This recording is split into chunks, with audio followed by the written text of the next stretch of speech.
Welcome back to Hoops HD, Woo-hoo-hoo! everybody. It is Wednesday night, December 11th. That means it is time for our Under the Radar podcast.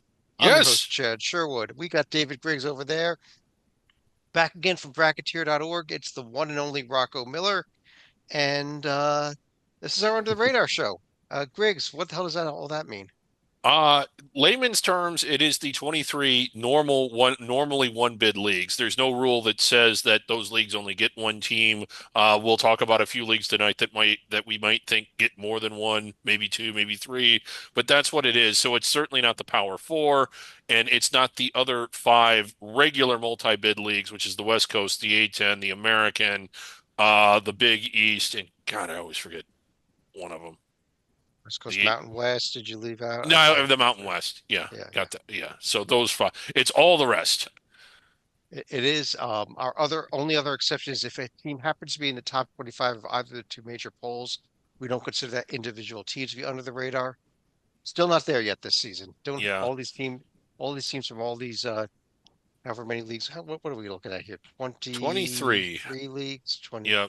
23 And plus some mythical conferences. yeah, plus some mythical conferences. And I do think we have a couple that are heading towards the top 25. So there will be a point in the year where we might not be talking about one or two of them. But I think as it's of 22. I now, think it's 22 conferences actually, Griggs, but which one went away? It's been 23. I It think is 22. it's always been 22 conferences. Which went away? The Pac-12 went away, Griggs. Yeah. So it's 23. Okay. Yeah. What we like to do is go through these conferences in alphabetical order. If we haven't confused everybody, and yet we go You through them in just got to alphabetical. start looking at things the way I do. Maybe you're adding the A10 in under here. They probably Yeah. belong here. But we'll go through them in alphabetical order. Other than we like to start with the feature conference, and especially because Rocco, you're on with us tonight. I know it's a conference that's near and dear to your heart. Although there's also some news about a membership change coming up here, but. Uh, Mhm. I thought we'd start the night off in the Big West Conference, which is off to a great start with multiple teams that I think there's storylines on.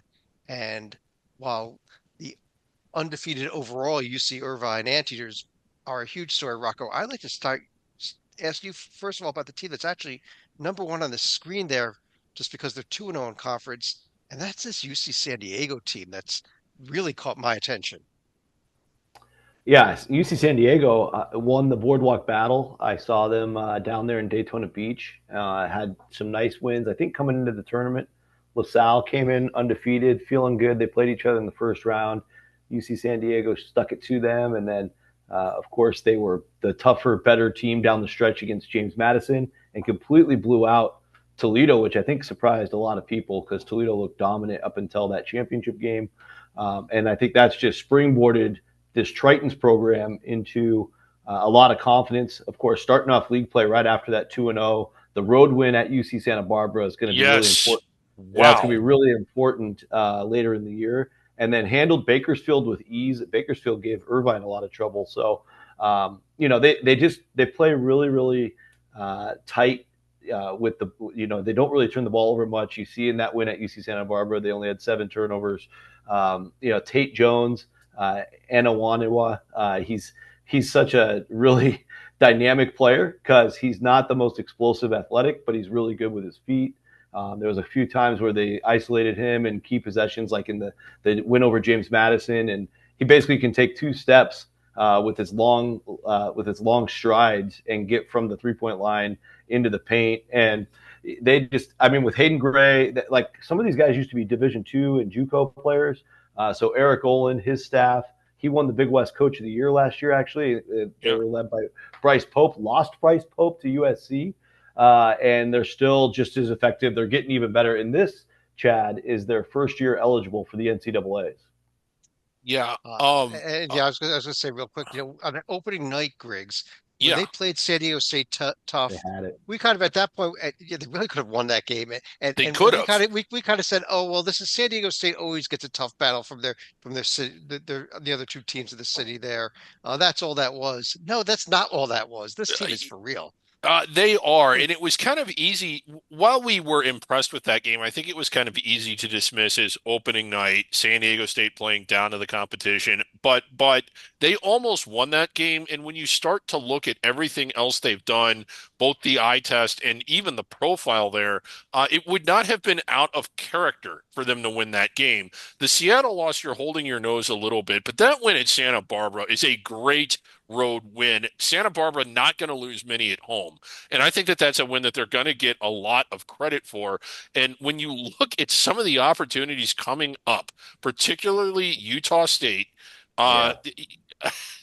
this is a team that has the opportunities and might be good enough to end up near the bubble, maybe inside it. I think they're that good, minus that Seattle loss. But I mean, you got to give everybody, even an under the radar school, a mulligan. I would hope. Yeah, I mean, if they I get think out there and yeah, I think the Big West at the end may be too tough of a conference because I could see that happening, Yeah. Griggs, if they ran through their conference and they did pick up one of the biggest wins in their schedule already. As Rocco mentioned, winning at yeah, Santa Barbara, but uh, we still have the anteaters in this conference. Let's not forget it. And Rocco, one of only was it nine left, 8 or 9 undefeated teams left in the entire nation here. and look at the Is Rocco will Right. dissect them better than yeah, I can, but 7 now, isn't it? look at those metrics. Look at the net. Look at the web. This Eaters team isn't a fringe bubble team. This is a team that belongs 7, 8, 9 ish range. J and G, a great metric. While it's early, has them what on the 6 or the 7 line. in This fact, Eaters team, if you look up here in the right hand corner, projected J and G seed 6 right now. yeah, Yeah. and it's That's not gonna deserved, and they're hitting the road for quite a spell. But even with that, they could win. They don't have like the big quad one win, but I think that this is the best under the radar team. Period. They might not have the best profile, but man, is this team good. Well, you Okay, can go only ahead. play the Yeah, no, you can only play the teams that are on your schedule, and Yeah, Irvine has a surplus of road games, which I think for purposes like wins above bubble, purposes like what your overall road record is, and how much extra credit you get in net, and some of the stuff is baked in some of these metrics for road wins, and they've already picked up 3, and now they've got 5 straight road games coming up with a big one at another surprising team out of the WCC in Oregon State on Saturday. That should be an excellent game. it's a great game. Oregon State's, yeah, they've killed everybody at home except for Oregon, and in that game, Oregon State could have won that big test. And then going to Belmont's always tough. Belmont's Yeah, getting better as well, and if you look at Belmont's program, I think they only lose on average 1 to 2 home games all year long. So that I mean, those next 2 are pretty big, and then Duquesne's really down. So and even though it's really far away from Irvine, they got to find a way to get that done, and then they get Cal Baptist, which I think it's favorable, not too far away, same in Riverside there. So, yeah, what you would like to see, Griggs, is you would like to see Irvine finish strong here, stay in a really good position, which clearly they're in. J&G told us yeah, over email today, Joby, that they would be a 6 seed for him right now. So yeah. that gives them at least a little cushion, a long way to go. But I do agree with Chad. This league's going to be a bear. We'll talk about the rest of the league in just a second. But yeah, like you would hope that when they play UC San Diego both times, that first meeting's coming up on January 11th, that they really matter more than just the Big West standards. Maybe they can actually have some at-large implications. Yeah. Yeah, and the rest of the league we have up here. I mean, you see Riverside, you see Davis off to nice starts, and the news obviously out of UC Mm-hmm. Davis, they're on the way out of the conference here suddenly. And is it 2 years from now? Is as part of the 26, 27, I believe. Yeah. 26, Um, 27 on the way to the Mountain West of all places? Big jump up for them, even though it's a depleted Mountain West. Yeah. I think that's a great move for this program. it's a good move for the program. Are you surprised that the Mountain West courted them, and not someone with more of a football presence? Yeah, well, if you'll have to ask that again in about 3 years. I think in 3 years or less, you know how fast things are moving right now in college sports. Yeah. We probably will know in a year. But if they end up with football, it makes sense, I think, for everything. Right now, they're in the quarterfinals in the FCS. They've been in the top 10 all year in football. But I think a lot of people maybe nationally don't realize how amazing UC Davis is in a lot of other Olympic type sports. And so Gloria Navarez, the Mountain West commissioner, she's very eager to get them into things like soccer, volleyball, et cetera, where UC Davis has been Big West champions this year. So they're in the press release. You can see there's like 8 or 9 sports where they're really going to enhance the Mountain West. Now, again, we all know football and mostly basketball, men's basketball are going to move the needle. But I think in men's basketball, they've been pretty competitive the last couple of years under Jim Les. He does an underrated job up there. Very good coach. They're also 2-0 in the league with that nice start. Cal Poly, UC Santa Barbara, those were impressive, and they handled both of them. I think what you're going to see in the offseason is a big increase in their funding as they look to make this move. And that means, their roster could really start getting beefed up here in the next year or two. And that's really exciting for UC Davis. Let's take a quick look at the upcoming schedule in the conference. We already mentioned some of the important games here for UC San Diego and UC Irvine. Big one Saturday, Irvine at Oregon State. Mm-hmm. UC San Diego, Utah State on Tuesday. They're both great games. Santa Barbara really needs to get things rolling here. They've got a home game against Green Bay and a road trip to Loyola Marymount. Having lost back-to-back games, this is a team that needs to get things rolling and might have a good shot against a Green Bay team where Doug Gottlieb has been doing the opposite of tearing things up in his head coaching debut. Good get right game on Saturday. Yeah, and I think this Cal Poly team, unfortunately, they were down Jared Hyder and Isaac Jessup in both the league openers. Really unfortunate, 2 of their really important players. So they fell short to CSUN and UC Davis. No slouches themselves. But I do think once Cal Poly gets back to full strength, they're a team I've really got my eye on. And this CSUN team as well, them getting that road win wasn't easy. They lost a heartbreaker to Riverside in the opener. Both CSUN and Riverside, different reasons. CSUN freakishly athletic, can really beat anybody. That's the kind of team you got to watch out for, Chad, when they play the Irvines and the UC San Diegos, because there's going to be nights where CSUN just can't be stopped.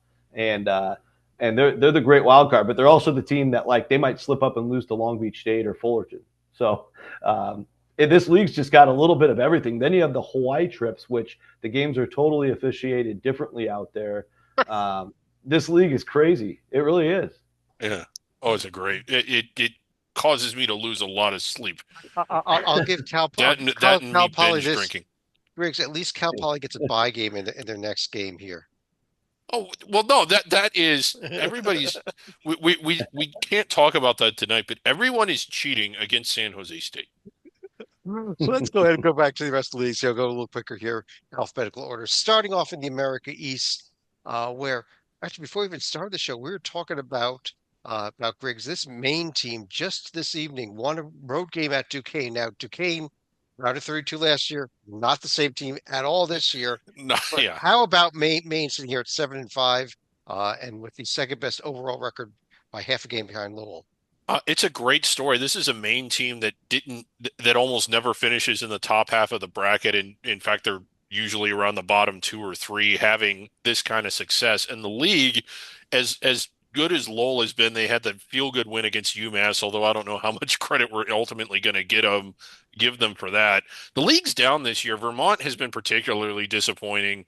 NGIT amongst the worst in the nation. New Hampshire, a centenary candidate. While I mean, we normally see the league collectively top to bottom a little better than this, but particularly at the top. But I don't know, has Maine's normal play rubbed off on the rest of the league, allowing Maine to rise and everyone else to sink? Thoughts on that theory? We'll find out when league play starts. I don't think anybody's really focused on each other until January 4th, which I believe is opening night for league play. As of right now, everybody's just trying to navigate. And I think in Vermont's case, man, they've been really nicked up with the injuries. TJ Long's missed the last 4 games. So has Sam Alamutu. And, of course, their best athlete, Shamir Bogues, missed a key game where they got beat by Brown in that game. So Vermont's just trying to get healthy. And I think when they get to league play, they still have that reputation. This full-strength team looks good. You know, we saw them on opening night go to UAB, get a Yeah. nice win. That's a tough place to win. Obviously, UAB's got their own problems, but they even recently beat a good Northeastern team. So I'm not as concerned about Vermont as I am as like a Colgate, who we talked about before the show started, but that's a different league. I think the rest of the league, Lowell's obviously shown some strength. Yeah, Lowell has, and a nice win Bryant's tonight got against Long Island. Yeah. Yeah, and Bryant hung in there with St. John's for like a half or a little more than a half, and they didn't have Earl Timberlake tonight. I thought that was a good effort.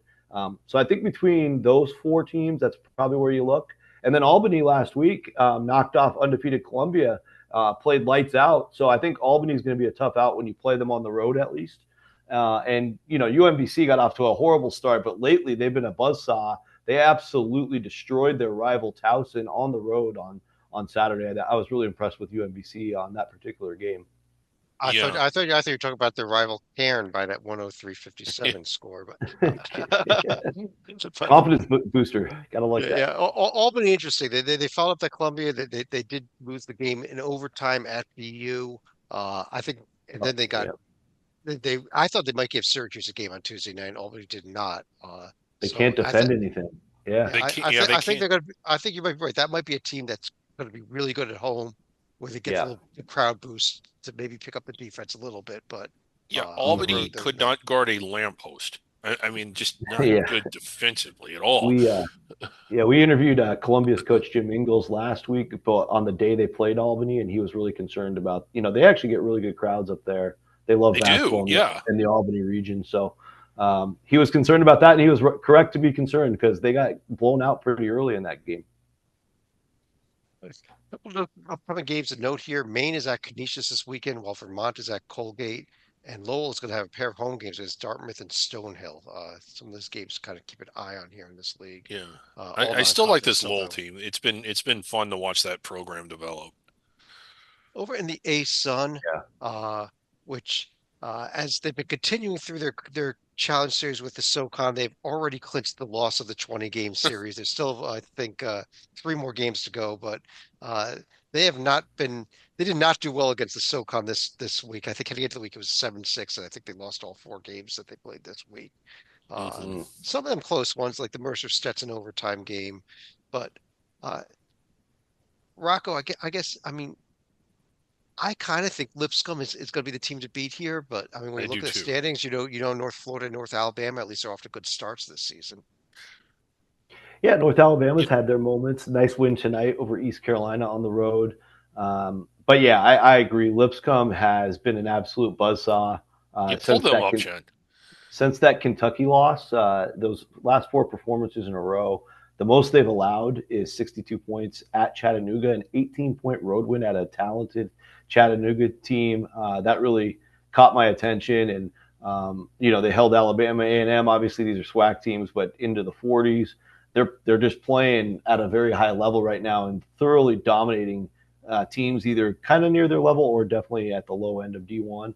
SEMO actually came in a little hot, and they pounded them as well on Thursday last week. Now they have a long, 2-week break, but they're really popping in a bunch of the metrics I track. So in the last, 3 or 4 weeks, they're playing like a top 40 team. It's kind of been really impressive. Yeah. Well, it's not quite a break. They have 2 non-D1 teams in there, but almost a break. Yeah. But Well, I count that as a break. Yeah, I mean, on the surface, they look kind of blah, but when you start to peel it back, and I know, like Rocco did, when you look at how competitive they were, I mean, they were reasonably competitive against Arkansas on the road at Western Kentucky, right in that game. That loss to Belmont was they had a shot at the buzzer. It was that alley-oop that they missed that would have won them the game. And then when you look at how they went to Chattanooga, who was playing very well and blew their doors off and beat SEMO and beat Duquesne. Well, everybody's beating Duquesne, never mind. But they're blowing those teams out. And all of a sudden you realize this team is playing exceptionally well. And when you look at the rest of the conference, North Florida had some brand name wins, but what are they? 3 of their last 4 they've dropped, Rocco. Am I right on that one? Or something like that. They've kind of come back to earth. Definitely come back to earth. Yep. Yeah. Nobody else in this league is playing right now as well as Lipscomb. I think that's definitively conclusive there. In a weird way, this if you look at the Florida Gulf Coast schedule, it's been absolutely crazy. And they've played a lot of really good teams close, and they won at FAU, Yeah. which is a big win for the ASUN to get that. But they had Furman down to the wire last week, lost by 3. Earlier this year, they went to Drake, who's undefeated, and only lost by 2. They played the Bonnies tough. They played LSU, lost by 9 last week as well. So I think this Gulf Coast team's right there. They just got to figure out how to put it together for 40 minutes. I'll tell you, it's still a week away from tonight. Actually, we'll do our next show now next week. A very interesting game for the Gulf Coast at Wilmington next week, because I think the Wilmington team, we'll get to them in a few minutes, has been playing a lot better this year also, and they could steal that one. That might set a notice here as we get ready for league play beginning of January. Yeah, tough place to win too. That Trask Coliseum is usually very rowdy, unless the students are gone. Then they might get lucky. Here's the rest of the upcoming schedule in the conference. Lipscomb, like we mentioned, their only game is against somebody called Truett McConnell. Yeah. If you figure out who that is, let us know. The Middle Tennessee game next Thursday is going to be good. Yeah, that is their one real game in these next couple weeks here before the holidays. Let's jump right on over to the Big Sky Conference, and Griggs. Well, maybe we start about the fact that the Summit League Big Sky Challenge was played. Did not go the Big Sky's way, at least on the men's side here. I don't know what the final score was involving the women's games as well, but the Big Sky, the Summit League ended up taking the challenge this year. And honestly, I didn't think the Big Sky looked good in a lot of these games. I think that a lot of their better teams lost here. The losses we see here, the Northern Colorado, North Dakota State lost, the Weber State, North Dakota lost, and the like. Yeah, a pretty safe assumption. I still really want to like this Northern Colorado team, but they're not making it easy for me to do that. Nothing really much jumps off the page to me. I mean, if we're going to highlight a team, I think it would almost be Montana State. As far as how they've been playing is and then it's just in comparison to the rest of the league, and you hate to sort of praise a team for the games they didn't win, but competitive at Whiskey, competitive at Northwestern, and their overall metrics are pretty good, and they've at least minus the Denver game, they've won most of the games that you would have expected them to win. Not to just blow. I was going to say about them. The win over, they had one of the wins over the Summit League with their win over Kansas City. The Kansas City team that we liked to come into the season. But if you look at where Kansas City sits right now, they're 3-13 in the net right now. Yeah, they're just atrocious. And by net rankings, yeah. Go ahead. Yeah, and really, the Big Sky just doesn't have yet. Anyway, and maybe there just isn't one that one really solid 13, 14 seed range team that's really tough. None of these teams look tough. Well, Marco, I think if somebody could start steamrolling in conference, and maybe Montana State is that team, or Northern Colorado, that you could end up with a 13 or 14 seed out of this league still. But I don't think the league really did enough non-conference to make it a lock there for the conference. Right. Yeah. They'll have to. One of these teams will have to take off. I think the Montana schools are the place to look right now. Northern Colorado had a bad week. They were the team for me before last week. Yeah. But Montana State's been interesting. I don't think they're quite as deep as they have been the last couple of years, even last year. But they're playing a ton through Brandon Walker, who's probably going to be the leading scorer in the league, from what I can tell. And he had a great week last week in both wins. Jabe Mullins is up there, and so is Max Agbonpolo, who's been at USC. He's been at Wyoming. He's been all over the place. Utah State, I think, too. So they've got some high major talent, and they're now older, trying to find their way, finally starting to mesh. So I think Montana State's got the best ceiling just based on that. We'll see what they can do at USC, who's a weird team on Sunday. So that'll be an interesting game. And then Montana, obviously with Money Williams and some other really nice pieces and a very tough home team, they just got to figure out how to win on the road. They're 0-4 on the road and perfect at home. And Griggs, I highlighted a few of the games here coming up this next week, and we got a few big ones. We've got Beehive action Friday night. We got We've got Front Range Front action Range Monday night. action. Yeah. And on Saturday, it is one of our favorite schools, Walla Walla, going to Idaho State. Oh, yes. Walla Walla. It's back. We have a Walla Walla sighting. I've got some news to share as well. Okay. I will be going to the McLeod Center for the first time. Probably should have saved this for the Valley, but I will be there for Montana at Northern Iowa on Monday. Looking forward Woo-hoo. to it. That's a good Yeah. one. Montana at Northern Yeah. Iowa. And of course, you If you mentioned look at Montana's. Monday's, Yeah, go yeah, if ahead. you look at Monday's overall national schedule, it is one of the best games of the night. So tune in. Yeah. And but Montana State also, you mentioned the game at USC. They're going to follow that up on next Wednesday with the game at UC Riverside. So I think it's a really interesting week for Montana State ahead next 7 Yeah, it days. is. Yeah. Yeah, that's tough. Those are both tough challenges. I want to see how they do down there. It's going to be good for them going into the league either way. Mid South Conference. Rocco High Point had a nice bounce back week with that win over North Texas. I thought real nice bounce back week. Yeah, that's a tough team to beat. And, High Point, for whatever reason, they just haven't fully clicked in the last few weeks. And I thought just beating North Texas, you have to play that grinding style to do it. That should really, really help them launch to where they want to be overall. But I think my issue with High Point so far has just been they haven't been able to dominate the bad teams. They went to Greensboro, maybe looking ahead a little bit to North Texas last week. They lost that game on the road by 4. They'll get a neutral court game this Saturday with Appalachian State. Should be a good one. But yeah, I think overall High Point comes in as the team to beat still, regardless of the 2 losses. But Radford is also 9-2. Chad. Radford, yeah. And their only losses are Pitt and Clemson on the road. So they were absolutely killed in both those games, but they beat everybody else and they won their MTE over a pretty good Fort Wayne team. So Radford's really I think they're, I don't want to say overachieving, but it kind of feels like they are because their talent, I don't know if their talent can do much more than what they're already doing, but that's an exciting story for them. Well, Yeah, we'll see. it's Their next 2 games at Utah, at Colorado State. So yeah, and then at it, South Carolina coming up after that too. Go ahead, Griggs. yeah, that's They one of the do. things. Like, is Radford playing all the way up to the top of their ceiling, and or will they be able to sustain this? But the one thing about High Point that gives me pause, and you can look at the profile, and if you know me, you already know what I'm going to say. That's a lot of quad 4 home wins. That's nothing but quad 4 home wins, other than North Texas. Whereas Radford, yes, they're quad 4 road wins, but at least they've done something away from home. High Point is there. There's another team. If we go back to the standings, that was kind of uh, that was kind of Longwood? jumping out. What about Winthrop? Are Winthrop, they okay. starting to make a move here a little bit?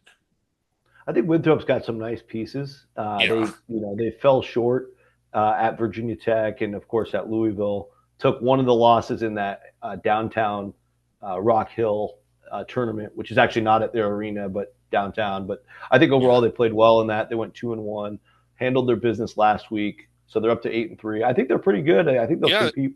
They're in that top tier to compete with High Point. I think. yeah. I would agree with that. Coming games this week in the Big South, and Griggs, I know you're going to be locked in tomorrow night to Bob Jones at Winthrop. Yeah, my buddy Bob Jones. I've been blacklisted. I'm not even allowed in the same state as that school, I think. And how about this again Tuesday night? Carolina going to High Point. Wow, how about the Tar Heels going to High Point? Wow. Carolina, North Carolina U, Yeah. I think that is, right? Or did I read that Yes. wrong? Carolina U? Yeah. That's Kind the of upcoming neat. games. Yeah, kind of neat. UNC Asheville finally hosts their first D1 game. They've had a couple tune-ups so far at their home arena after having to be on the road for a couple months because of the hurricane. So I know that'll be a special scene there, probably for their first D1 game against local rivals Western Carolina. That's a good way to start out. After everything that happened there too, those hurricanes, it was horrible in Yeah. Asheville. Mm-hmm. Over in the coastal, first of all, a shout out to Hampton, who picked up, and is a conference game. Still not quite certain why these 2 teams played a conference game in December and nobody else is playing until January. But for the next several weeks, Hampton's going to be in first place. So you can all put them in your brackets. Yeah. But Is I that think the story. it, Is that what Jerry Palm does? Will we see Hampton and Yeah, Palm for a month? We are going to. yeah. I think that's what a lot of them do. And if you think about it, it's a checkpoint. Right now, we're 13 seconds into the 40-minute game and it's 2-0, but Hampton is ahead. So like, um, Yeah, we thought last week when we saw the game was coming up, we thought maybe that would be maybe it was a non-conference matchup for some reason, but it was their official conference game. But Griggs, I think maybe we mentioned a little bit about Wilmington, but I think we should start with College of Charleston in this league. yeah, a real nice win at St. Joe's. Having said that, a couple of other under the radar teams also have really nice wins at St. Joe's, which prompts the question, how nice are those really nice wins at Big St. Joe's? Five champion St. Yeah. Joe's. Big Five champion St. Joe's. But Charleston, while they did have some nice wins on their home court at that event, going on the road and getting one, I thought that was exceptionally important. Hofstra's been good at times, but they've been sort of schizophrenic, depending on the night you get them.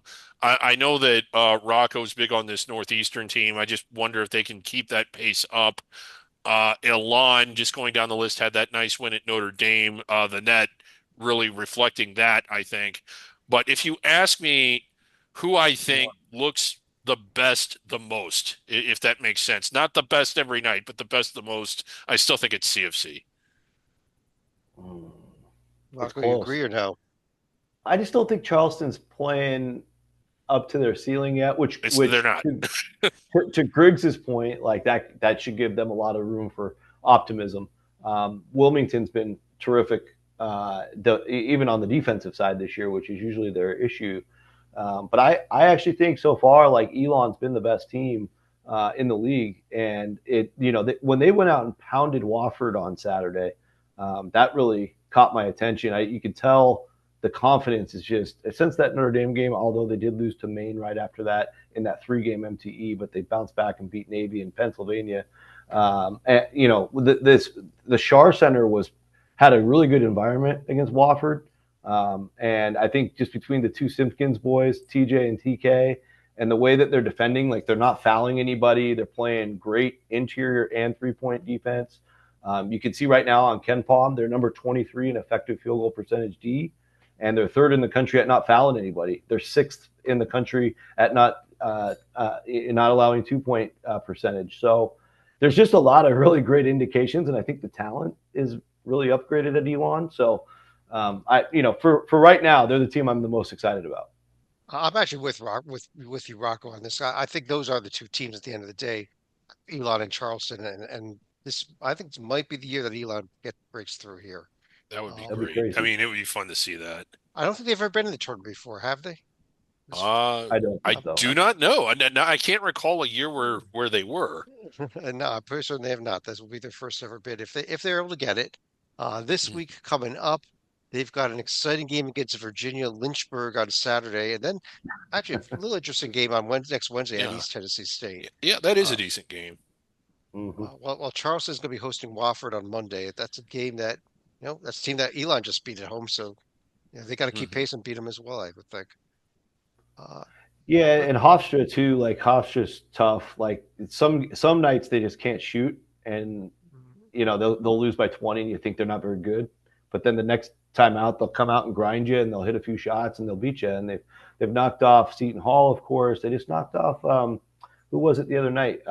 Really good win as well. I missed Arkansas. That win over Arkansas State was great. Yeah. Yeah, the Arkansas State, that was in the tournament. Yeah. Yeah.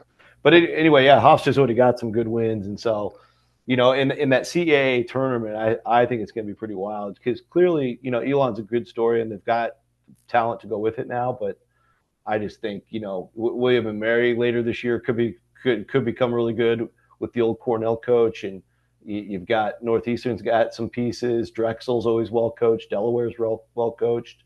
I mean, this league's pretty balanced, and that's a good thing because I think for the last few years we only had like 4 or 5 teams fighting each other every year, and then the rest of the league there's a huge drop off. So now there's a cavern between. I don't know what you both are talking about. All I do is I look at the standings. I see Hampton's the best team in the conference. And that's right. And Hampton's been competitive. Like they took Providence to the wire. They did. Yeah, and Ivan Thomas is going to do well there. I think he's definitely going to recruit well, and so far his coaching looks pretty good too.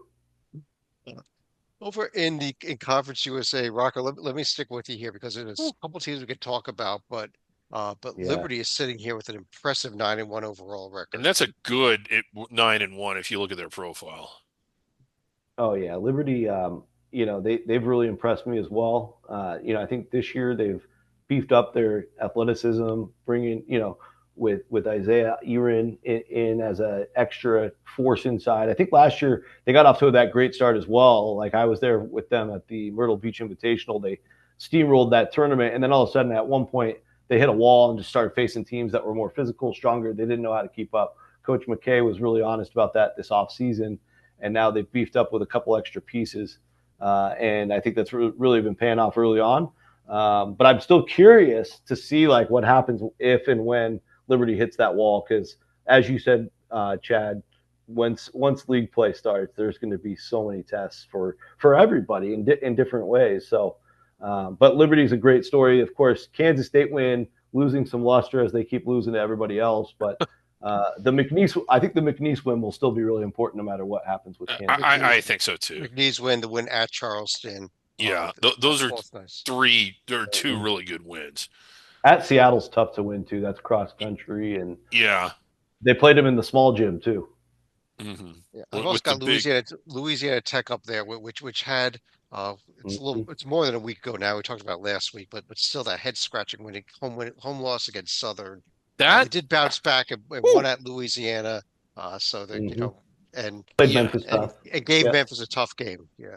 Yeah, but that loss, and I know that you're one of the selection committee guessing people, bracketologists, bracketeers, Rocco.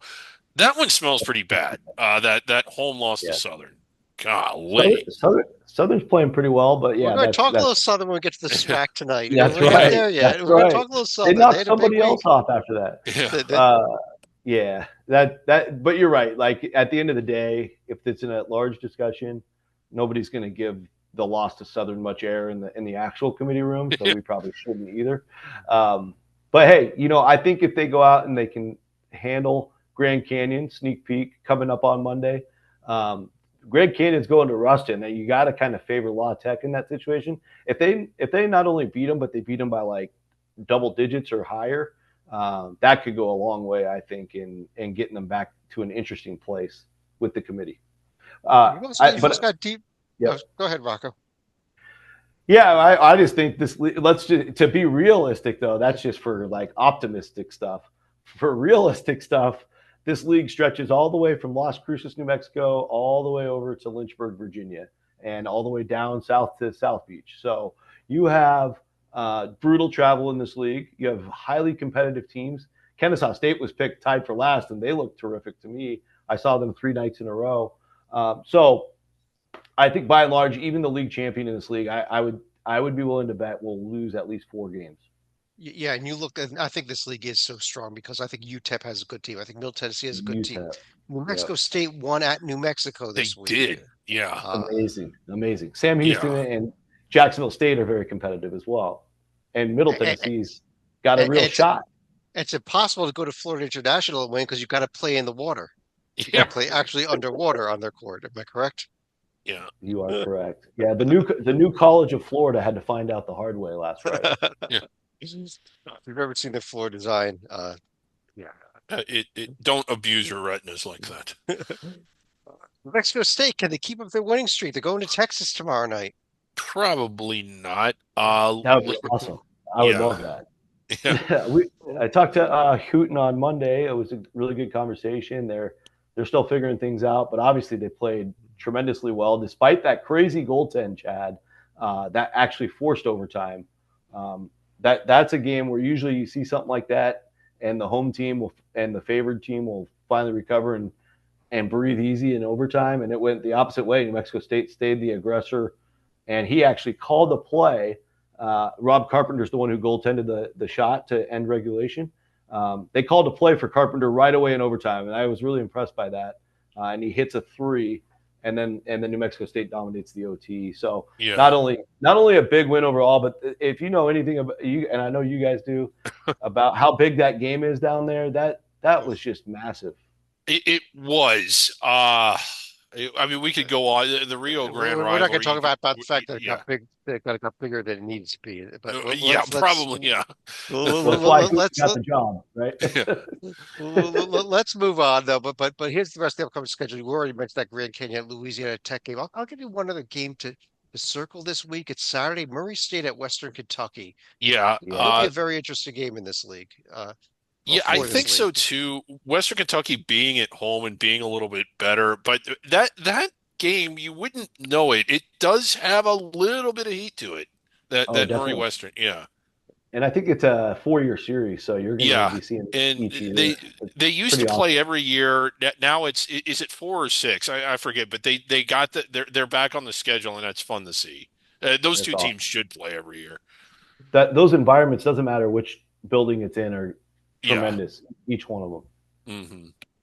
Hmm. Once again, over in the Horizon League, we may have one of the worst teams in the nation. Except this year, it's neither Detroit Mercy nor IUND. It might be to Green Bay. But let's talk about the Horizon League a bit here. How about Penguin Let's Fever getting it done in let's the moment? why don't we start at the top here? Milwaukee and Youngstown were the two teams to get up to 2-0 starts in conference play. Yeah, I'll give a shout out for that, Griggs. Yeah, I mean, Penguin Fever isn't dead. They tried to kill it, but it's still here. Fort Wayne is still the team that I think has the You most know what potential. happened last Thursday night, though. Yeah, and it's hard to ignore that. This is just You sort of a you may be yeah, right. They're the most talented team, and honestly, Rocco, that might be because Detroit Mercy is at least a middle of the pack team this year, if not better than that. Believe it or not, come from where Yeah. they came, but that's what they've been playing like. Yeah, no, it's been a great work by Mark Montgomery. Legend Jeter came over from Eastern Michigan. He's made him, or he so far at least, a much more efficient player. And of course, he was the hero with the game-winning shot to beat Fort Wayne. But he had a pretty much flawless game. 2 turnovers, I guess, the only gripe you can have, but 9 rebounds, 22 points. And I think even in Detroit Mercy's losses, they've been incredibly feisty. They took Rhode Island, only lost by 6 when Rhode yeah, Island was cooking. And of course, they've got nice wins at Ball State by double digits and at Eastern Michigan themselves, before the Fort Wayne game. That was an OT win on the road. So it's not just Detroit winning at home or anything. They've actually got multiple road wins, and they're like a legit middle of the pack Horizon team, I think. Unless the other team that's been awful the last few years, I used to be IUPUI, now IUND, lost Mm-hmm. by 2 at home to Northern Kentucky on over the weekend, and tonight lost by 2 at Fort Wayne. They took them to yeah. 2 points again. And Griggs said that Yeah. Fort Wayne is the greatest team the Horizon League has ever seen. None of these teams are the greatest team the I'm Horizon League joking has about ever that. seen. Go ahead. I think this may. It's been a while since the league has been collectively this unimpressive. I know that there's been some good moments, but there's been some bad hours in the league this year. And other than I mean, I don't know if they're heading to Dayton, but I don't think they're heading any better than the 16 or the 15 line. Yeah, Any of them. we Good. haven't seen that out of this Probably. league yet. Um, Here's the upcoming schedule. We We had met. we had Go we ahead. had that one year, Chad, a couple of years ago, where Wright State had to play in the playing game. That was a Right, bad year. but weren't they? I know they won the conference tournament, but was it Northern Kentucky? Like I thought there fourth was place. somebody that was better than them, but Wright I think State won. the league favorite would have been like a 14, so I guess that's Yeah, fair. But I think anybody else was going to be a 16. but yeah, and they would have been. Yeah. Couple interesting games this week. Circle this Milwaukee Akron game on Sunday. First of all, I'll be you gonna there. be there? Yes, Rocco will be Yeah. there. In it's fact, part of the Rocco's gonna be at triple every game header. up here. Yeah. Where are those games at? So Fiserv Forum. It's actually a Okay. really big opportunity for Milwaukee to play in the Bucks Arena. Part of a triple header with 2 above the radar games that we talked about on Monday. But that's gonna be really cool. That's actually the opener. I'll be coming in hot off a red eye, so I'll be 2-3 coffees deep by tip off. But really exciting game. Like Ken Palm right now has it at 1 point. I can't remember which team he has winning, but it should be a heck of a game. Akron, they've looked good, but they haven't really played anybody besides their 2 blowout bye losses. So we're going to learn a lot about Akron as well. Also, the annual Oakland Michigan State game is coming up on Yeah. Tuesday as well. And Oakland has won this game before, so They've played really well in it a few times too. I won't be shocked if it happens.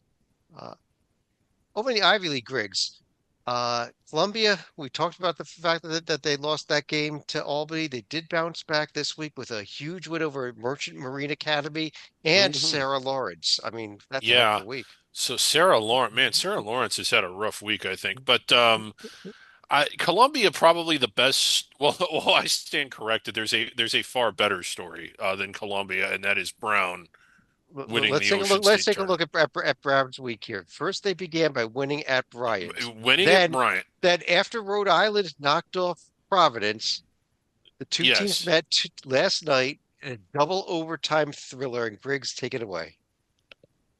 Yes, and Brown wins the Ocean State tournament. Ocean State So I mean, champions.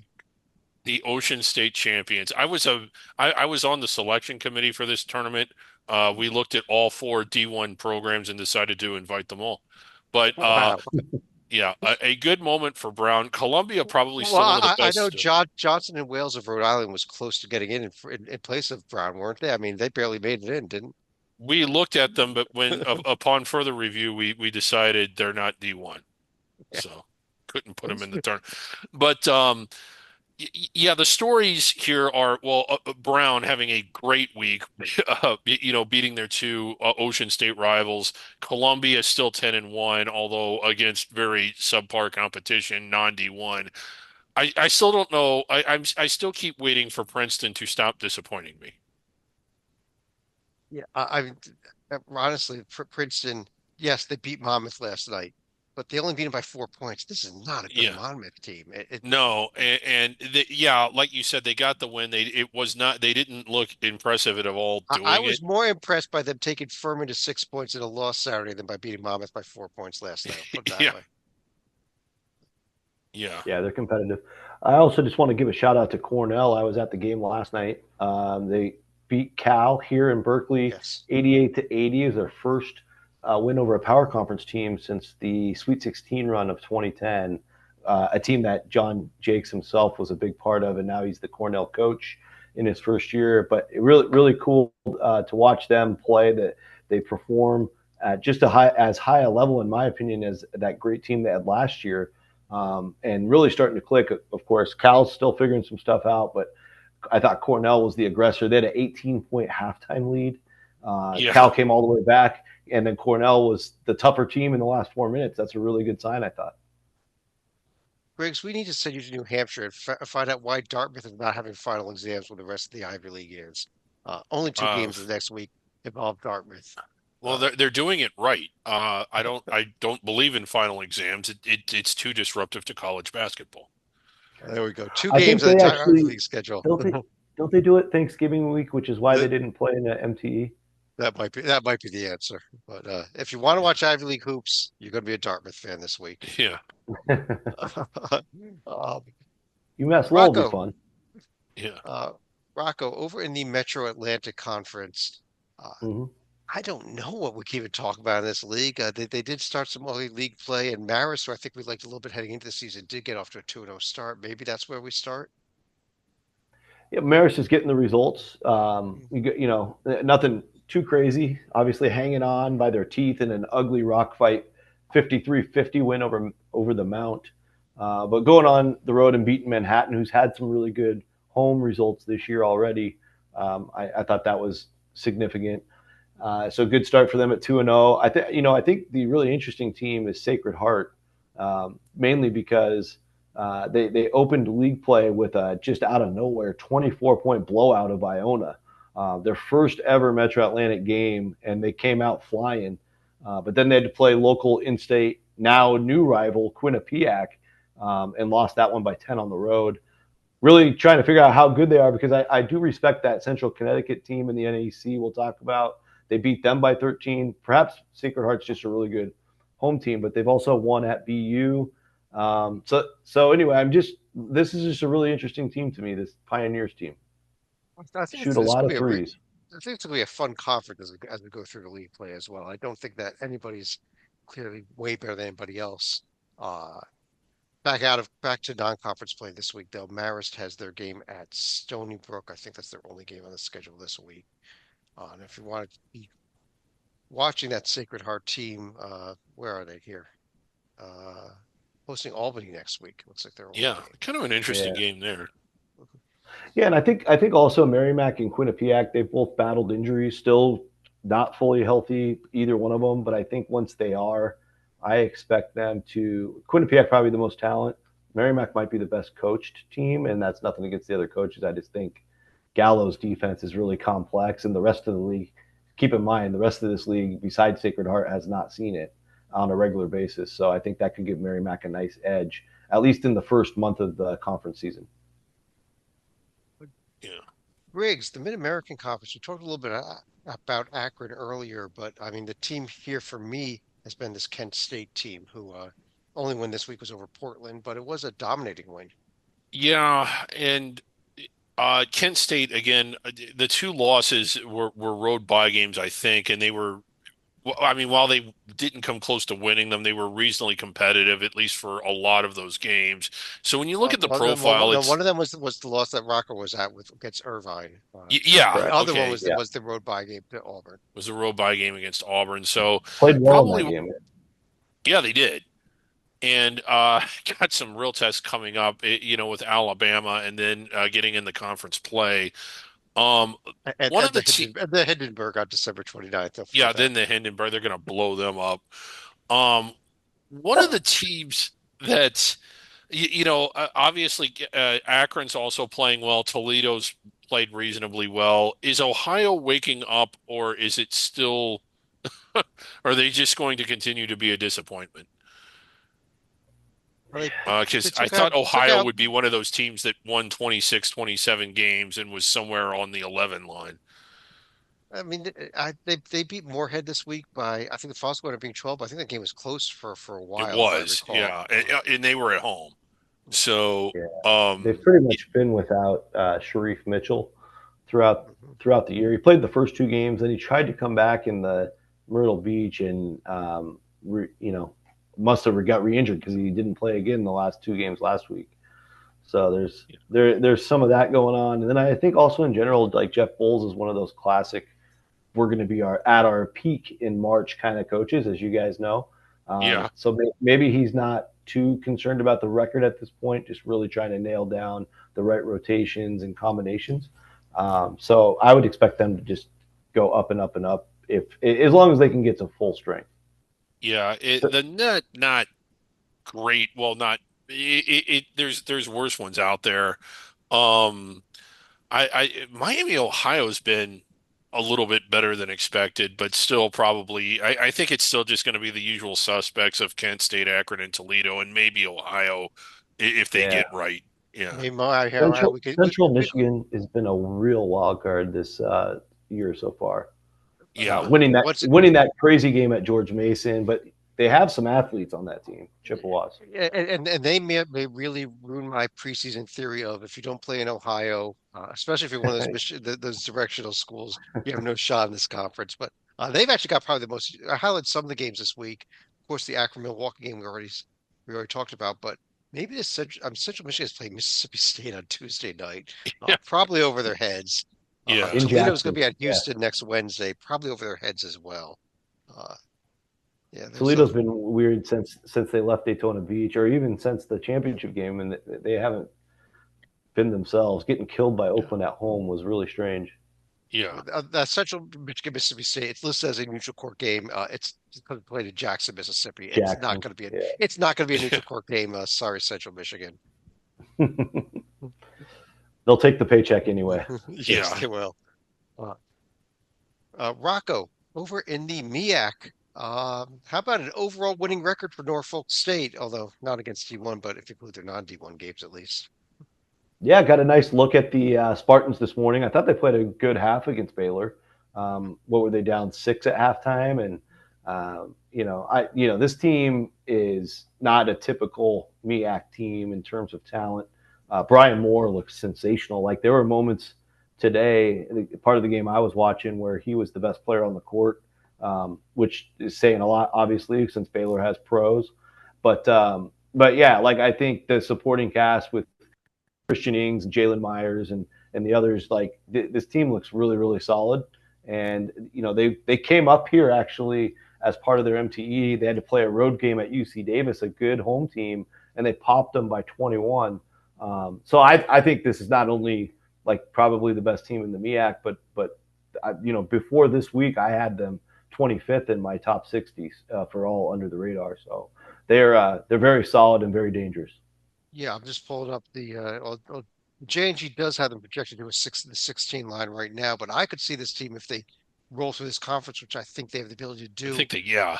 I don't know Yeah. that but maybe not the 14 might be a stretch, but a 15 seed type of team. Mm-hmm. Definitely not looking at your standard MEAC trip to the first four at least this year.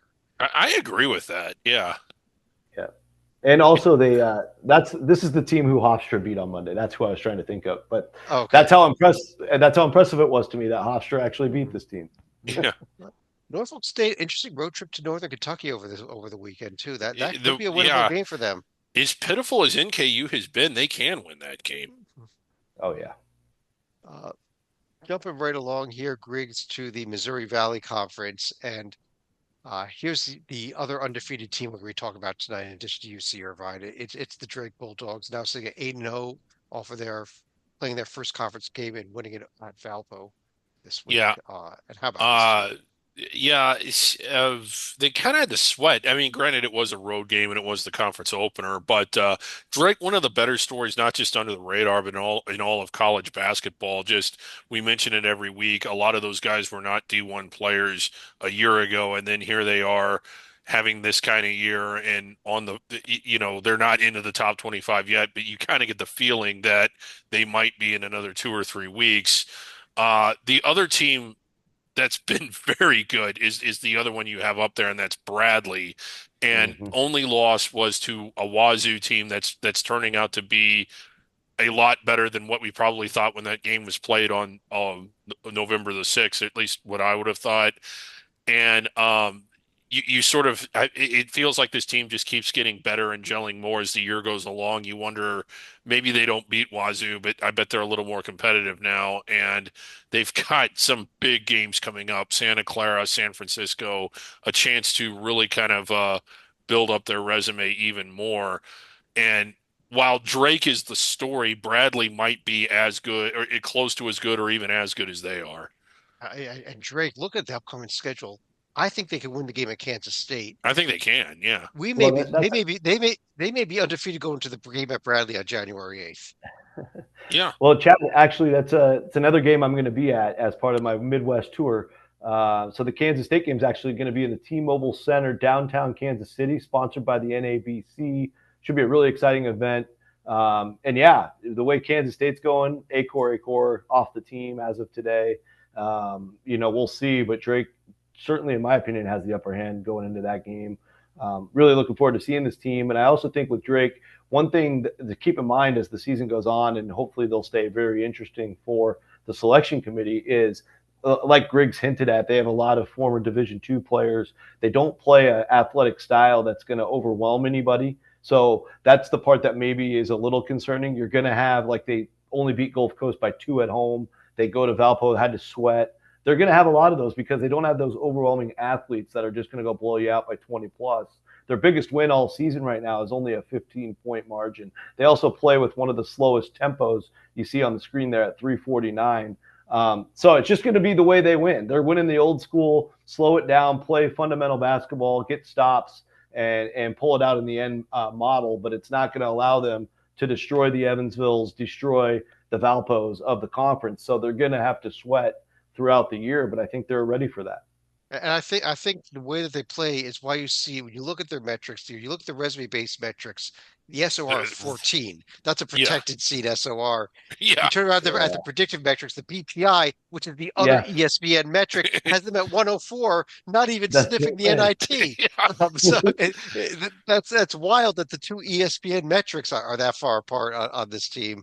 That just shows you they've gotten the wins, but they've been these close wins. I think that's exactly what what that's showing you here with this team. Yeah, and then And the net's kind of like in between. They're at yeah, 44 in the net. So Yeah, which makes sense. The net's a hybrid of yep, yep. you know, predictive and merit. You So you get credit for the wins away from home more in the nets, which yeah, is good.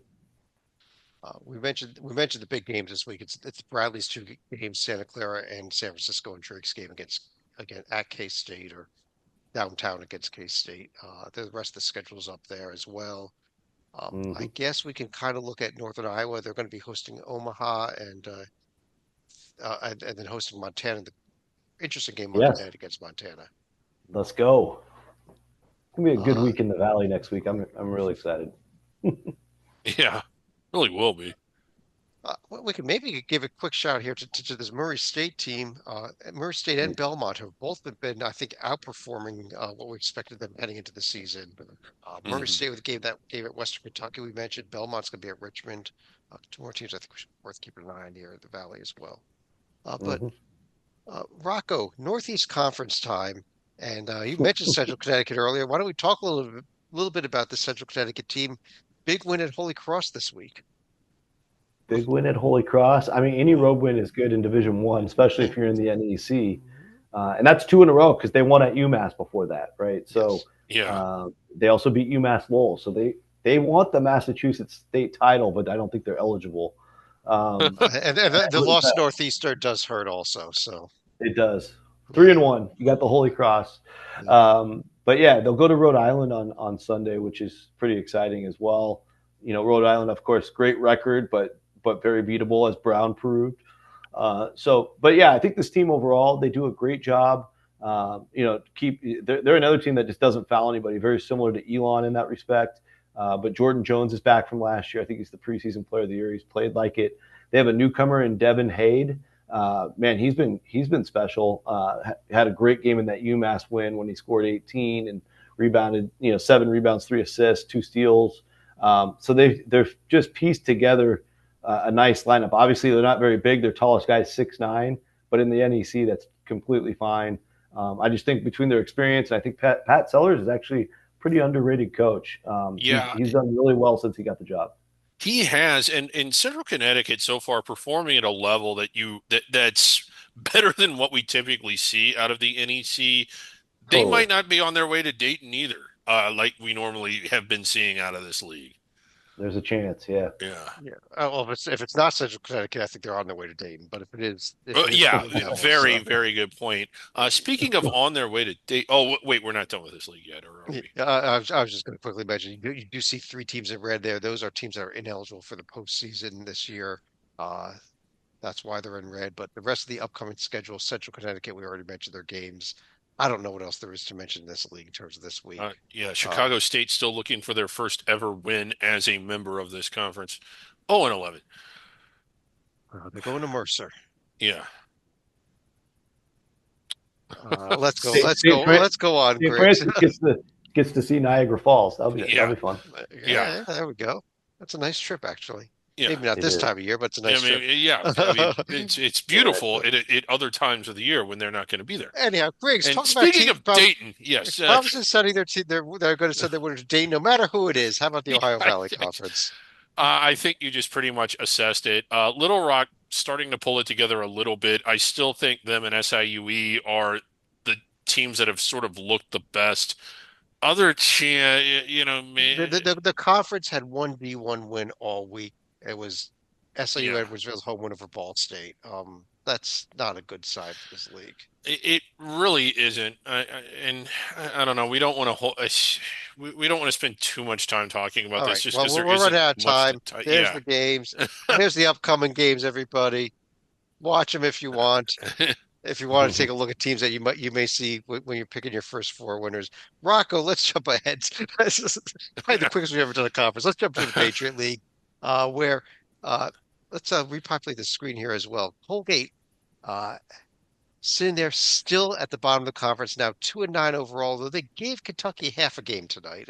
Uh, Yeah, and half a I game. think we were talking about this league and Colgate specifically before we came on. Really disappointing to be 2-9, obviously, but I think the silver lining is last year and prior years. I actually did this was goes back to last year, but I did a deep dive kind of on Matt Langle's track record in non-conference. They typically have a losing non-conference, and I think another one of those programs that really, like Jeff Bowles at Ohio, builds and builds and builds, wants to peak in March. Really not as concerned about overall record, just trying to get things right. Colgate also had to replace a lot of pieces, Chad, from last year, which is why I picked American to win the league to start the season. So, they'll have their work cut out for them even when they get things at tip-top shape. But I do think there's going to be a point where Colgate's dangerous again. We just don't know when. I agree with you. Last year they weren't this bad, but they were bad in non-conference, and they only lost two conference games the entire conference season, including the conference Yeah. tournament. So Mm-hmm. we'll see what happens when we get to January with this Colgate team. You can't write them off, even though they're in 10th place on the screen right now. Uh, this upcoming week, they're going to be hosting Vermont, two teams that have underperformed. So there's been some type of Yeah. award for this. The underperformance. I don't know what you want to call it, Greg. Yeah. I How don't about know. how about those American Eagles though? They've won 5 in a row, and they Yes. get a crack at that St. Joe's team that you think is so good next week. And they'll That probably could be it'll be Big another Five really, champion St. yeah. Joseph's Hawks. That's all American they're going to just win beat. this year, but they are Big Five champions. That's right. They're getting a long layoff for exams. American, obviously a higher ed school, but their last time out they beat George Washington, so they have a chance for back-to-back A10 wins. Yeah. Griggs, over in the SoCon, where the story all season has been the Furman Paladins, sitting here at 9-1 overall right now. Yeah, they're the story. They're the biggest story, but there is a second story that maybe not quite as big. Their only loss The was to Bucky Ball Kansas. Bucky story. Ball, how about that? Despite needing to replace a lot, still coming out, still getting the wins, and played Cornell pretty competitively. I think they did, if I remember. No, they didn't. Cornell blew them out, but one of their two losses was that game at Michigan State where they played really well. They were right in that. I kind of like this team. Beat North Carolina State, nice road win at North Alabama. I don't think they're quite as good as Furman, certainly not on Okay, paper, but hold Bucky on. Ball. We got to go to corrections here. First of all, yes, it was a close game at Cornell. It was a 2-point loss. Second, they did not beat North Carolina State. They beat North Dakota State. But after we get I those corrections done, Griggs, yes, go ahead. And I do agree with you that I think Samford is playing the second best basketball in this conference. Yeah, that's how I feel. Rocco, your thoughts, especially on this Furman team. The only loss was that bad loss to Kansas. Furman's got a top 40 resume now, really impressive. And I think the three road wins, they all mean something. The Belmont one certainly is aging well. Gulf Coast, I think, will continue to improve because, like we talked about, they've just played a loaded schedule. But the net should factor that in. I think as they close it out, the road Harvard, that's got to be a win. South Carolina State at home, that's all they got left. So it's an interesting profile because the SoCon won't be easy as it never is, and Samford still might be the favorite, as great as Furman's resume is. So they'll have two big tests there. I think ETSU is going to get better. Chattanooga is going to get better. So, yeah, their work's cut out for them. But ideally, if they can get to the end and if they have a great record, if they get up to 27, 28 wins somehow, you've really got to look at them hard to give them a crack at the tournament if they fall short. They've actually got a little bit of tough stretch here though. Starting with that Harvard game, they've got 6 out of 9 games on the road. As they Mm-hmm. head to start a conference play, they've got to get through that stretch, and even the home games include a couple of tougher ones like East Tennessee State and Chattanooga. So I think Yeah, it'll once be they get tough. through that initial stretch, then I think back half of the schedule looks a little easier, other than your two Samford games. But Yeah, VMI Citadel at home down the stretch is a nice way to recover. Yeah. yes. uh, but as far as the upcoming schedule for the week here, we mentioned both Furman and Sanford already, but Furman's games are South Carolina State and some school called Montreat, not Montreal. Yeah. Sanford might have a difficult time this week, Griggs. What do you think? Wednesday night at Arizona. I don't know. That's going to worry Tytel and Dorman. Bucky Ball is coming to town. let's well, wait a minute now. We've got a couple more conferences left. Rocco, Southland Yeah. Conference. The one of the most disappointing teams in the nation there at the middle of the Yeah. page there, McNeese. But I guess we're just some Yeah. conference play. Although McNeese did not get a conference game, everyone else got one or two. Nichols, Lamar, and Northwestern State all after 2-0 starts. Yeah, I think Lamar's the big story. Two games where you would have probably never expected them to win. They go down to Corpus Christi, probably what I would call the second best team in the Southland, and they get the win 65-61. A little bit of a break for the Cardinals because Isaac Johnson didn't play for the Islanders. But then the real story of the league that we've been talking about for weeks is UTRGV, and they blew their doors off by 32 on the road. That was really kind of out of nowhere. And now you just scratch your head like, what do we do with Lamar? How good are they really? Was it just a good week? But at the end of the day, they're 2-0 with two of the toughest road games I think that you can get in this league, especially that them being travel partners down at Corpus and UTRGV. So I think just a lot of shout outs for Lamar with an unexpected 2-0 start. Yeah, after But no D1 wins prior to that. and not only it's not like they lost four bye games. They lost to Sam Houston, Alabama State, and Omaha. I mean, they Yeah. were not good non-conference. But I agree with you. What do you do with them now? They got three bye games here to finish out the non-conference schedule. But now they're 2-0 with both coming on the road.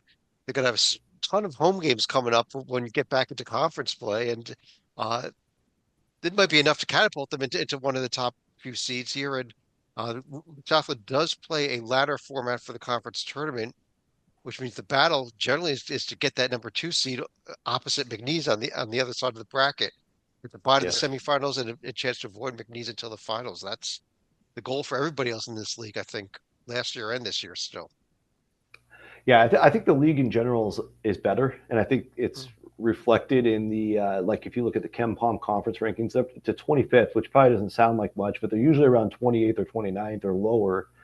So that little bump up is a sign of progress. We'll see how far they can climb. They're coming up. They're creeping on the America East right now for 24th, but I think Nichols is solid. They're up there at 2-0. Good start for them. They've got some talent. Obviously, we mentioned Corpus and UTRGV, but I think Sela can play a little bit. New Orleans is very well coached, and they've played a tough schedule, lost a couple head scratchers like the Stonehill one, but they did beat Tulane on the road in a inner city battle. And Hollowell can, I like him as a coach. I really think they'll knock some teams off this year. I think the one disappointing story is I really don't think Stephen F. Austin's that good this year. No, I haven't seen anything from them either. A couple of the upcoming games here. McNeese, Mississippi State, a very interesting game coming up on Saturday. Yeah, Uh, that was one we had circled as one of those inside the bubble type games for them. But now, I mean, if they win that and they win out, they're going to get some serious looks and they'll probably be on it or in it. But anything yeah, short of that, they've just been kind of disappointing. yeah. Nichols at Gonzaga on Wednesday. I don't expect much for anything from that one. No. But Riggs, one of the great battles in the Alamo City. Our Lady of Yes. the Lake and Incarnate Word on Sunday. Yeah, Rocco's Uh, going to be there. It's going to be amazing. Great Oh, place to go, actually, San Antonio. Highly yeah, it recommend is. it. Final home of the Final Four this year. Yeah, Home of the Final yeah, Four. We will be And if you there. want a preview of the Final Four, Our Lady of the Lake and Incarnate Word on Sunday. yeah. Right. So, Let's talk SWAC and let's talk about the Southern Jaguars. We mentioned they won at Louisiana Tech, followed up this week with a win at an American Conference team, Tulsa. Uh, how about Southern out of nowhere suddenly becoming, quite honestly, Griggs, in my opinion, the favorite for this conference? yeah, and they were reasonably competitive in their bye games, but what a week that they've had. Um, yeah, we were talking about like when you looked at Grambling, you saw some good efforts, Alabama State some good efforts, but Southern it wasn't just a good effort. They went and they got two really really good wins, and against a really good La Tech team. I mean, Rocco, do Ole Miss and Loyola Marymount have to worry, and even USC over the next few games Probably, here? Yeah, especially Loyola Marymount. Yes, and USC too. They've had some weird games themselves. Ole Miss, I think, probably okay just because their talent is crazy, crazy high. But yeah, I think the thing about teams like Southern and Norfolk, of course, is you really can't. It's not like playing a Patriot League team or an Ivy League team where you're going to just have a lot of methodical, fundamental teams. Teams like Southern and Norfolk can really, really, they can leap, they can run, and they're very active defensively, long wingspans, a whole different challenge. So some of these guys are either one step removed from high major or one step about to be a high major. So even though they're the kind of the favorites to schedule because they're always looking for buy money, I think some of these teams, Southern certainly a big one here so far, very dangerous to schedule. I don't know what's wrong with Alabama A&M this year, though. It's 2-11 strength of schedule. I mean, you Yeah. expect strength of schedule way better than that. They must not need money this year or something. I don't know Well, what's I going actually I can share a couple things on that. on. Okay, Uh, okay. of course, there was big, well documented in the Tallahassee Democrat newspaper throughout the off season that This is Patrick Curry. Alabama A&M, not FAMU. Oh, FAMU. Okay, sorry, I thought we were Yeah, talking I was FAMU. talking about Alabama A&M only had one bye game all season, the game at Georgia. The Right. rest of these Yeah. they didn't schedule Well, them. and They they're, got Georgia I, Tech coming up. Yeah. they're in an interesting situation because they actually, this is like the second or third year they've hosted their own MTE. So they even had like Coastal Carolina come in and IU Indy. And yeah, they haven't needed as many buy games. I think they only got bought by UAB and maybe a small buy from Chattanooga. And then, of course, the one at At Georgia Georgia. and Georgia Tech. Georgia Tech, Yeah. yeah. But that's very low for SWAC, Yeah, as it you, as is. you said. Okay. Let's what do we got? A quick look at the upcoming schedule here in the SWAC. If we wanted, we already mentioned what Southern's games were. Alabama A&M's going to Chattanooga and Mm-hmm. UAB. You see bye games here though, pretty much. Yeah. Uh, let's oh, let me see what's up next. Rocco over in the Summit League. The winners of the Summit League Big Guy Challenge, at least on the men's side here. Uh, and for me, I think I'm back on the South Dakota State bandwagon. Are you with me? Yeah, I mean, I've liked them Boy. all year. I Yeah. haven't really gotten off. I think the one result that one at Montana, Oscar Clough, of course, their most important player was sick, so he missed Okay. that game, and they were still right in there, lost by 4. Shows you that they got some good depth. Of course, he's a difference maker in the middle, and came back with him back and crushed Eastern Washington by 21. I think you watch them play down at the Paradise Jam. I think that's really where I knew they were going to be long term good because that Boise State game, I think I watched it wire to wire, and either that game could have gone either way. They lose by one Yeah, that point was a good game. to a Boise team that's likely a bubble team. So I think South Dakota State not only should be the favorite here, but if and when they get into the tournament, really dangerous first round game for some sort of high major. Well, I let's not write off North Dakota State either. Got Griggs Tuesday night. They Yeah. picked up a nice road win at Butler, actually. Yeah, they did. They were up by, I mean, just totally blew them out in the first half and then held on for dear life in the second half. Um, but a real Yeah. nice win for North Dakota State in that one. I think that I like South Dakota State a little bit more, and then North Dakota State, and then it's sort of a big chasm between those two and the rest of the league. I don't But think there's a yeah, I don't think there's that huge of a chasm. I'll disagree with you, but the third team in there is not postseason eligible, and that's the Yeah. Tommies. yeah, the I do like Tommies. this I Tommies agree. team. They're good. They beat Montana and Northern Colorado last week. Yeah, they That's did. Yeah. two of the So Big And Sky's best. Yeah. And if those teams finish 1, 2, 3, the Tommies will be playing in the Summit League tournament. You don't want to be that second place team. That means you may have to go through the Tommies of the semifinals even to get to the Yeah. finals. yeah. And Yep. so that's what you're playing for because that regular season title can be very important actually. Mhm. And Uh, South Dakota it beat Wyoming on what was that yesterday? So that's a good win for the Coyotes. Peterson trying to get it rolling. They're 8-4 now. Obviously, 3 of those 8 are against non D1s, but those 4 losses are all on the road. 2 of them at Big Ten teams. I think South Dakota is a solid 4th place team right now. and I'm see if we get a quick score up here. As we record, the South Dakota State is at Nevada right now. It's 25-24, about 6.5 to go in the first half as we Okay, so record this. it is still early. As you all watch this, you know what happened. Maybe a Yeah. big win today for South Dakota State at Yeah. Nevada, though. This is a really big game. Really the only one of the day. And Nevada really down after last week, so it'd be interesting how they fully respond to that themselves. But South Dakota State's not going to let up. I tell you that much. Yeah. Last, second to last conference actually here. Griggs, the Sun Belt Conference. Arkansas State A got real the nice.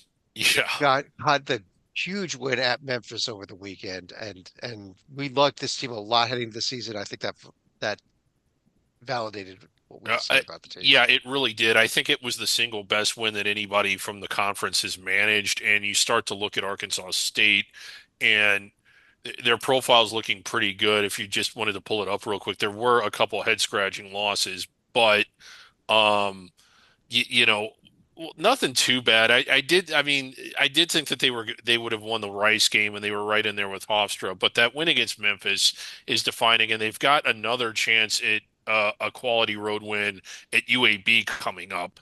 So Arkansas State could finish with a really, really solid profile by the end of the year.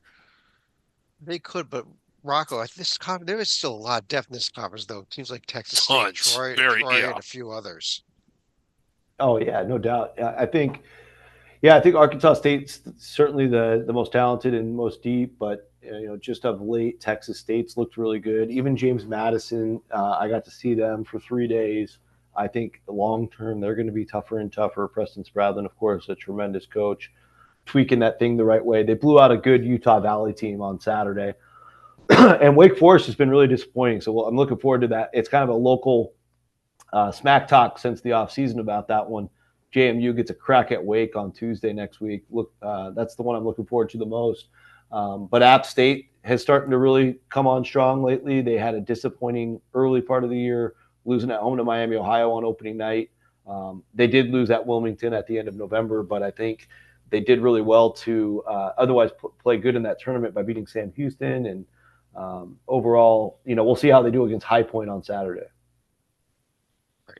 Also, the Arkansas State UAB game you mentioned as well coming up this weekend. There's some pretty good games in this conference.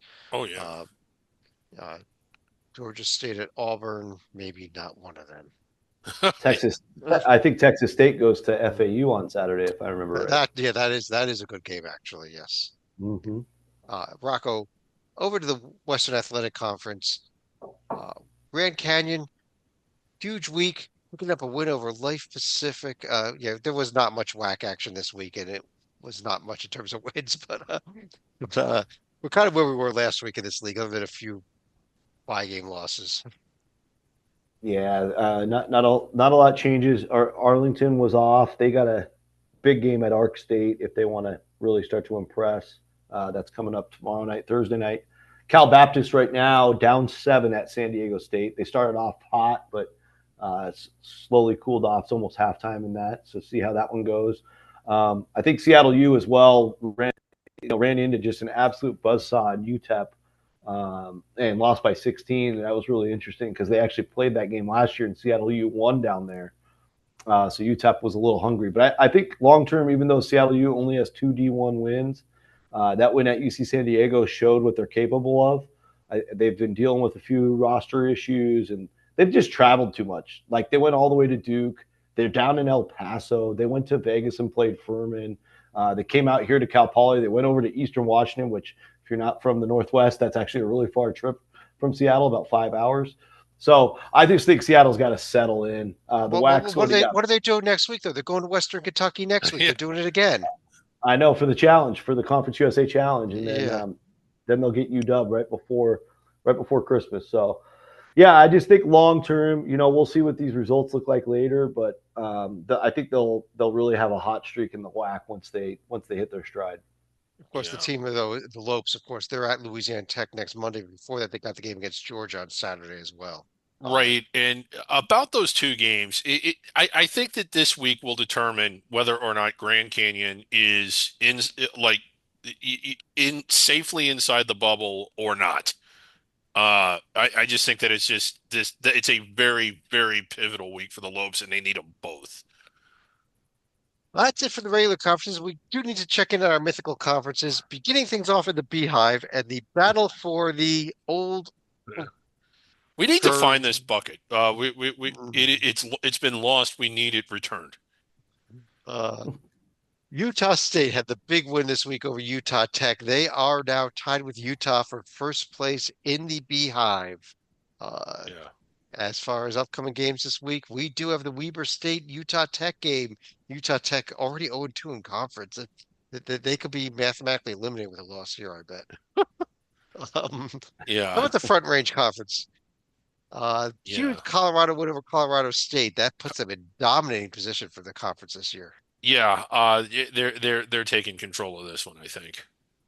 As far as upcoming this week, Air Force Northern Colorado. Air That's a Force, big their one. first game. They've got a shot to get back in things. Yeah, they do. It's not going to be easy going on the road to Northern Colorado. Down to the back range. That New Mexico State, New Mexico win puts New Mexico State in striking distance of Bobby Hurley. Yeah, just a Arizona shocking team. I mean, just a very pivotal game there. But no games this week. Yeah. Make or Very break. disappointing. Uh, Still a big week for Grand Canyon. Wazoo with that win over Boise State. How about this? They are close to Was locking up an automatic bid to the NCAA tournament with the top Yes. range Well, championship. it is a mythical bid, but a bid nonetheless to I mean, the top range winner getting it. And this next conference, yeah, Okay, and no games in the top range this week, but yes, and our newest addition here. This is a conference that I know you guys keep yelling at me. There's no it makes no it's sense for these just not teams. realistic enough to think that a conference like this could exist. How about that? How about UCLA after a 2-0 start, leading the Conference of Champions so far this year? Yeah, they Uh, really did have a big week. Stanford and Cal, so- and I don't know. sorry, Rocco, your Washington Huskies, unfortunately, in Oh, no. 12th place. No need to apologize. They play Washington State next week, and that will be a Conference of Champions matchup. And then you also have Yes. UCLA, Arizona. Yes, we have two games this week, two huge ones. That UCLA Arizona game, circle that. That winner could take the Conference of Champions uh, title already this season. How about our top 10 lists? Top 10 lists, our friend John Sleeka, who couldn't make it tonight, also voted on this. Voted here. We got a lot of honorable mentions here. Teams that did not quite make it. Kent State, Louisiana Tech, Columbia, Murray State, Central Connecticut, South Dakota State, Samford, Brown, and even the Southern University Southern getting a vote. Jaguars Wow. getting an honorable mention. You win two road by games, you get an honorable mention. Yeah. Number 10, High Point. High Point, a good team, but again, too much of a home court hero so far. We'll see them climb the rankings if they can start winning on the road, I think. College of College Charleston of coming in Charleston. 9. Yeah. At number 8, the Lopes there. Big week for the Lopes. High for 6th between UC San Diego, Ooh. their highest ranking ever Ever, in a yeah. Jose State top 10 poll, Climbing and the Arkansas ladder. State. Yeah. Yeah, watch out for those Tritons. They are climbing. Yeah, they are. At number 5, we have Bradley, the Braves Bradley, going in there. real solid team. Yeah. Furman right above them at 4. Mhm. At number 3, we have Liberty out of Liberty. Conference USA. Wow. Number 2, Drake Drake. coming in at number 2. Yeah. A bit of an upset there. It was real close for the first place, but just narrowly beating them out was the team we featured to start the show tonight, the Anteaters of UC Irvine. Well, we had Congrats them to number them. 1.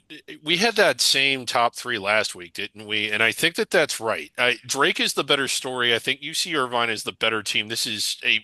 I think this is a UC Irvine team that might go in on the first ballot. I think they're going to get into the top 25 before the end of the year. I think at the end of the day, Drake has been playing with such fire that I thought that while they have the wins, I think they're the team that they're much more likely to drop out of the poll. They might they may lose 3 or 4 games in a row. I could see it happening with this Drake team. I don't see it happening with this Irvine team. You don't? Oh man, I don't see them. I think they're I don't see great. Irvine being that's funny. I don't see Irvine being a team that would lose 3 or 4 in a row. Oh, during the okay, I season. see. Yeah. But the Drake has been a great story. They deserve to be up Oh, there. yeah, they do. Yeah. Anyhow, let's pull this down. Go to any other final thoughts, Rocco. Yeah, I think Wright State got it done tonight against Marshall, a game we didn't mention, and we talked a lot about the disappointment of Green Bay and some of the Fort Wayne fun in the league, but we didn't get a chance to talk about the Raiders. They're now 7-5. I just think overall, if you combine all their losses besides the Kentucky game, I think they've lost by a grand total of like 14 points. So even though they're 7-5, they could easily be 11-1 right now, and they're in their wins they're pretty much dominating teams. Of course, lost a heartbreaker at Oakland to start conference play, but backed that up with a win at what we've already discussed was a respectable Detroit Mercy. They're top 20 in the country in shooting threes, top 25 effective field goal. So even though Clint Sargent took over for Scott Nagy, under Sargent, they're still playing the same system. So really what it comes down to for Wright State is can they get enough stops? But to me, the way they're performing, they might actually, between them and Fort Wayne could actually be the favorite right now to come out in the horizon if they can figure out the defense. Good point. Griggs, you want to fish off the show? Yeah, some of the teams that we were big on coming into the year that have let us down probably don't have the ceilings for McNeese and Grand Canyon and I think Princeton are just as high as they were back in October. They just hadn't played up to them yet. I think that they could still end up being really dangerous teams if they were to get to the NCAA tournament. And Grand Canyon, I mean, I know I just said it a few seconds ago, and I'm repeating that same thought. With the games that they have this week, I just think that it is a massive week. And if they want to get inside the bubble, they need both those wins, and they're good enough to get them both. But if they don't get either one of them, I almost think that one of their wins is going to have to be that last conference tournament game. I agree completely on that point. And I hate agreeing with you, but I have to. Yeah. But on that note, I do want to thank everybody for joining us. On behalf of Rocco Miller, check him out at bracketeer.org. Follow him on Twitter or on Blue Sky or on anywhere else you're on. Bracketeer.org. You already said it all, I think. Okay. Yeah, we're good. Okay. And big Griggs down there. I'm Chad Sherwood. Thanks for joining us. We will talk to you again real soon.